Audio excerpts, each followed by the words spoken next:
विश्व के सबसे लोकप्रिय नेता बने भारत के प्रधानमंत्री नरेंद्र मोदी। आखिर कैसे और क्यों? चारों ओर से घिरी है मोदी सरकार, जनता त्रस्त है, फिर भी मोदी नंबर वन। मुद्दे एक के बाद एक। एप्स्टीन फाइल में मोदी के नाम का जिक्र, अमेरिका से ट्रेड डील में भारत की हार, डोनाल्ड ट्रंप के बयान मोदी का करियर खत्म कर सकते हैं। देश में गैस, पेट्रोल, डीजल की समस्या, जनता लाइन में है। लोकसभा में भी बीजेपी का स्पष्ट बहुमत नहीं है, फिर भी नरेंद्र मोदी नंबर वन, दुनिया के सबसे लोकप्रिय नेता। आखिर कैसे और क्यों? किसने किया ये सर्वे और क्यों पिछले 7 सालों से एक ही अमेरिकी कंपनी के सर्वे में मोदी नंबर वन आ जाते हैं?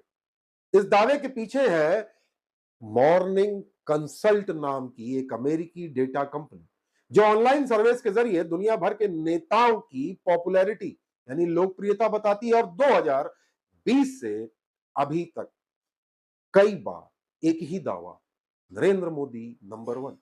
लेकिन सवाल यह है, हर बार यही एक कंपनी क्यों? मॉर्निंग कंसल्ट के ही सर्वे क्यों? बाकी विदेशी सर्वे एजेंसीज के आंकड़े कहां हैं? इस कंपनी के फाउंडर है माइकल रैमलेट, जो पहले काम कर चुके हैं पर्पल स्ट्रेटेजीज में। पर्पल स्ट्रेटेजीज में पैसे लेकर काम होता है, जिसमें नेताओं या राजनीतिक दल के लिए परसेप्शन बनाया जाता है या नैरेटिव तैयार किया जाता है चुनाव के पहले। अब इसे एक आसान उदाहरण से समझिए। मान लीजिए सिर्फ 1000 लोगों से पूछा गया और 680 लोगों ने कह दिया कि नरेंद्र मोदी अच्छा काम कर रहे हैं, तो रिपोर्ट बनेगी 68% अप्रूवल।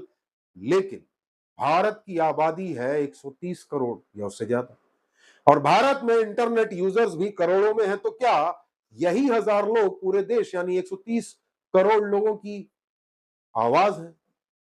भारत में प्रशांत किशोर को आप जानते हो, वो भी राजनीतिक दल और नेताओं के लिए सर्वे करके परसेप्शन बिल्डिंग का काम करते थे। 2014 में मोदी का काम प्रशांत किशोर ही देखते थे और इसके लिए लेते थे करोड़ों के फीस। जी हाँ, प्रशांत किशोर करोड़ों की फीस लेते थे। मॉर्निंग कंसल्ट के माइकल रेचलेट और प्रशांत किशोर संभवतः एक ही तरह के काम का अनुभव रखते हैं। मॉर्निंग कंसल्ट के सर्वे में जारी हुआ जो रिजल्ट है, उसमें केवल प्रतिशत बताया गया है, बाकी आंकड़े गायब हैं। तो क्या ये आंकड़े भरोसेमंद है या फिर एक खास सैंपल की राय, जिसे पूरे देश की आवाज या विश्व की आवाज बताने का प्रयास किया जा रहा है? क्योंकि आज भी जवाब नहीं मिले हैं। मॉर्निंग कंसल्ट का ऑनलाइन सर्वे कहां हुआ, किससे पूछा गया, किस प्लेटफॉर्म यानी फेसबुक, ट्विटर में इनका सर्वे हुआ, या फिर कितने लोगों ने इसमें हिस्सा लिया, किस एज ग्रुप के लोगों ने लिया? सब में एक ही पैटर्न, जब जब मोदी सरकार पर सवाल बढ़ते हैं तभी ये सर्वे सामने आता है। फिर मीडिया, सोशल मीडिया और नैरेटिव बन जाता है मोदी नंबर वन। सवाल यही है, क्या ये पॉपुलैरिटी है या पेड परसेप्शन का खेल? क्योंकि लोकतंत्र में सबसे जरूरी सवाल यही है, आखिर वोट किसने दिया, पूछा किससे गया और जवाब दिया किसने? मॉर्निंग कंसल्ट को यह भी बताना चाहिए कि आखिर उनकी टारगेट ऑडियंस कहां की है, किस एज ग्रुप की है, शहरी है या ग्रामीण, या किस देश की है, आदि आदि। इसमें बॉट्स कितने हैं और ह्यूमन कितने हैं? अगली बार आप मॉर्निंग कंसल्ट के आंकड़े देखें तो भाजपा नेताओं से पूछिएगा कि आखिर इसी कंपनी के सर्वे में मोदी हर बार नंबर वन कैसे और क्यों आते हैं?